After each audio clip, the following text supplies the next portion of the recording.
Dwarkadhish, welcome to my YouTube channel Diya cooks creation. આજે આપણે બનાવીશું એકદમ નવી રીતે અને રેસ્ટોરન્ટ સ્ટાઇલ એવું મેથી મટર મલાઈ। અત્યારે શિયાળામાં મેથી અને મટર બહુ જ સરસ એવા આવતા હોય છે, એટલે કે મેં અહીંયા 250 ગ્રામ જેટલી મેથીને આ રીતે ઝીણી ચોપ કરીને સરસ એવી વોશ કરીને લઈ લીધી છે। તમે જોઈ શકો છો મેથીની અંદર માટી બહુ જ હોય છે, જેથી કરીને તેને સરસ એવી વોશ કરી લઈશું। અને અહીંયા મેં અડધા કપ જેટલા વટાણા લીધા છે। વટાણા પણ સારા એવા ફ્રેશ અને શિયાળુ સ્પેશિયલ જ વટાણા મેં લીધેલા છે। હવે મેં અહીંયા કઢાઈ ગરમ કરવા માટે મૂકી દીધી છે। હવે કઢાઈ ગરમ થઈ જાય એટલે તેની અંદર આપણે 1 ટેબલ સ્પૂન જેટલું તેલ એડ કરી લઈશું। અને તેલ ગરમ થઈ જાય એટલે તેની અંદર વટાણા એડ કરી વટાણાને સારી રીતે ફ્રાય કરી લઈશું। આ રીતે તેલની અંદર વટાણા ફ્રાય કરવાથી વટાણાની કચાશ સારી એવી દૂર થઈ જાય છે અને બહુ જ સરસ એવા આપણા વટાણા એકદમ ગ્રીન એવા જ રહે છે। તમે જોઈ શકો છો આ રીતે વટાણાને આપણે સારી રીતે ફ્રાય કરી લઈશું। તમે જોઈ શકો છો જેમ વટાણા આપણા ફ્રાય થશે તેમ તેનો કલર પણ સારો એવો ચેન્જ થશે અને બહુ જ સરસ એવા લીલા એવા વટાણા રહેશે। તમે જોઈ શકો છો લગભગ 3 થી 4 મિનિટમાં જ આપણા વટાણા સારા એવા ફ્રાય થવા લાગશે। અને આ રીતે ફ્રાય કરીને એડ કરવાથી વટાણા બહુ જ સરસ એવા સોફ્ટ થઈ જાય છે અને તેની કચાશ પણ દૂર થઈ જાય છે। અહીંયા આપણા વટાણા સારા એવા ફ્રાય થઈ ગયા છે, તમે જોઈ શકો છો। હવે તે જ કઢાઈ અને તે જ તેલની અંદર તેની અંદર મેથી એડ કરી મેથીને પણ સારી એવી ફ્રાય કરી લઈશું, જેથી કરીને મેથી કડવાશ ન છોડે અને વધારે પડતી તેને સબ્જીની અંદર કૂક ન કરવી પડે, તે માટે તેને બરાબર સારી રીતે ફ્રાય કરી લઈશું। અહીંયા તમે તેલની જગ્યાએ ઘીનો પણ ઉપયોગ કરી શકો છો, પરંતુ અહીંયા તેલનો જ ઉપયોગ કરું છું અને તેલની અંદર જ સારી રીતે મેથીને આપણે ફ્રાય કરી લઈશું। તમે જોઈ શકો છો આ રીતે મેથી આપણી વધારે ક્વોન્ટિટીમાં લાગે છે, પરંતુ જ્યારે ફ્રાય થઈ જશે ત્યારે એકદમ ઓછી થઈ જશે। આ રીતે તેને બરાબર સારી રીતે આપણે ફ્રાય કરી લઈશું। બરાબર સારી રીતે મેથી આપણી ફ્રાય થઈ જાય એટલે તમે જોઈ શકો છો એકદમ સોફ્ટ એવી આપણી મેથી થઈ ગઈ છે, ક્વોન્ટિટી પણ તેની ઓછી થઈ ગઈ છે। આ રીતે બરાબર મેથી આપણી સારી એવી ફ્રાય થઈ ગઈ છે અને આ રીતે મેથી બરાબર ફ્રાય થઈ જાય એટલે તેને આપણે કઢાઈની અંદરથી રિમૂવ કરી લઈશું। અને હવે મેં અહીંયા ગ્રેવી માટે ઇન્ગ્રેડિયન્ટ્સ લઈ લીધા છે। તેની માટે મેં અહીંયા 3 મીડિયમ સાઇઝની ડુંગળીને રફલી ચોપ કરીને લઈ લીધી છે। તેની સામે મેં અહીંયા 2 મોટી ચમચી જેટલા કાજુ લીધા છે। કાજુ એડ કરવાથી ગ્રેવી એકદમ ક્રીમી એવી તૈયાર થશે। અને અહીંયા 6 થી 7 કળી જેટલું લસણ અને 1 ઇંચ જેટલો આદુનો કટકો લીધો છે।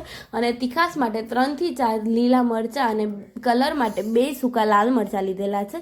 હવે મેં અહીંયા ગ્રેવી કરવા માટે કઢાઈ ગરમ કરવા માટે મૂકી દીધી છે। કઢાઈની અંદર આપણે 1 ટેબલ સ્પૂન જેટલું તેલ એડ કરી લઈશું અને તેલ બરાબર ગરમ થઈ જાય એટલે તેની અંદર રફલી ચોપ કરેલી ડુંગળી, 6 થી 7 કળી જેટલું લસણ અને 1 ઇંચ જેટલો આદુનો કટકો એડ કરી સારી રીતે તેને કૂક કરી લઈશું, જેથી કરીને લસણ અને ડુંગળીની કચાશ સારી એવી દૂર થઈ જાય। તમે જોઈ શકો છો આ રીતે બરાબર સારી રીતે તેને મિક્સ કરી લઈશું અને આ રીતે બરાબર સારી રીતે ટ્રાન્સપરન્ટ ડુંગળી થાય ત્યાર સુધી તેને કૂક કરી તેની અંદર જે મરચાં લીધા હતા તે મરચાં પણ એડ કરી લઈશું। તમે જોઈ શકો છો અને હવે તેને સારી રીતે કૂક કરી લઈશું। બરાબર મરચાં આપણા કૂક થઈ જાય ને ડુંગળી પણ સારી એવી કૂક થઈ જાય ત્યારબાદ તેની અંદર આપણે કાજુ એડ કરીશું। હવે બરાબર તેને સારી રીતે તેલની અંદર સાંતળી લઈશું। તમે જોઈ શકો છો મરચાંનો કલર ચેન્જ થઈ જાય અને તેની ચામડી એકદમ સોફ્ટ એવી થઈ જાય ત્યાર સુધી તેને બરાબર સારી રીતે આપણે સોંતે કરી લઈશું।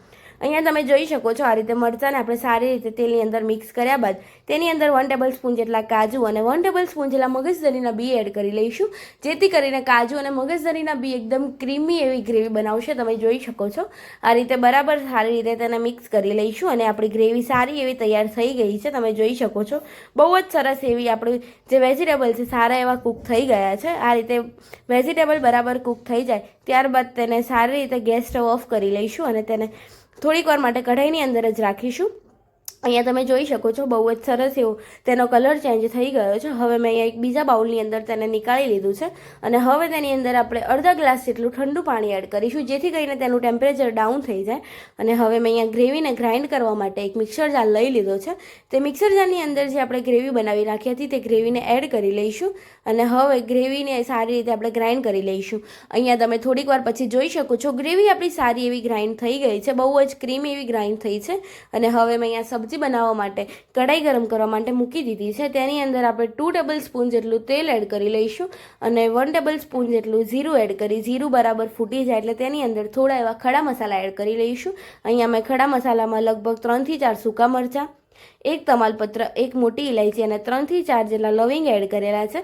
તેને સારી રીતે સોંતે કરી લઈશું અને હવે અહીંયા તમે ખડા મસાલામાં તમારી રીતે મસાલા એડ કરી શકો છો। હવે તેની અંદર ફ્રાય કરેલી મેથી પણ એડ કરી તેને બરાબર સારી રીતે કૂક કરી લઈશું।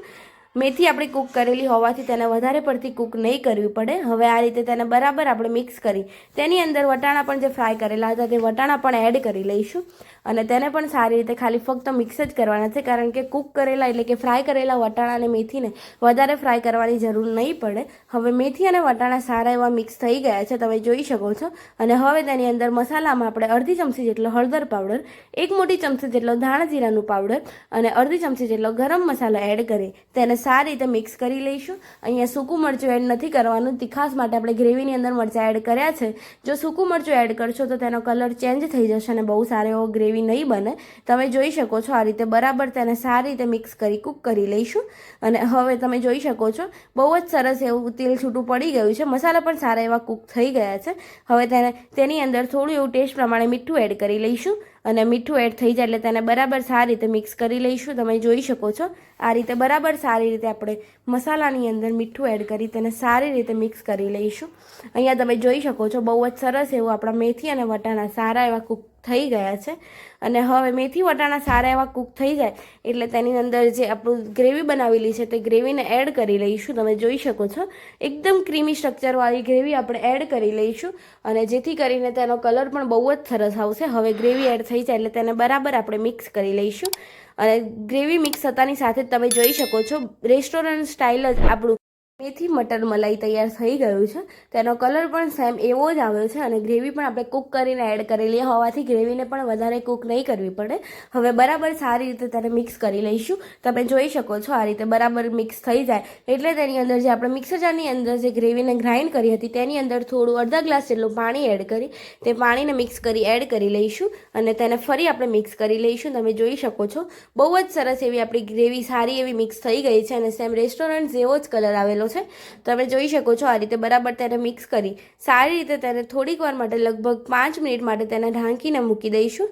અને અહીંયા 5 મિનિટ પછી તમે જોઈ શકો છો થોડું એવું તેલ છૂટું પડવા લાગ્યું છે. હવે તેની અંદર આપણે લગભગ 2 મોટી ચમચી જેટલી ફ્રેશ ક્રીમ એડ કરી લઈશું. અહીંયા ફક્ત આટલી જ ક્રીમ એડ કરવાની છે કારણ કે આપણે ઘરે બનાવેલી મલાઈનો ઉપયોગ કર્યો છે. જો તમે ફક્ત બહારની મલાઈ ફ્રેશ ક્રીમનો જ ઉપયોગ કરતા હોય તો તેની અંદર વધારે પડતી મલાઈ એડ કરવી પડશે. અને હવે બરાબર તેને મિક્સ કરી લઈશું. તમે જોઈ શકો છો હજી આપણો કલર વધારે લાઇટ થશે અને આ રીતે તેને સારી રીતે મિક્સ કરી તેને ઢાંકીને થોડીક વાર માટે કૂક થવા દઈશું.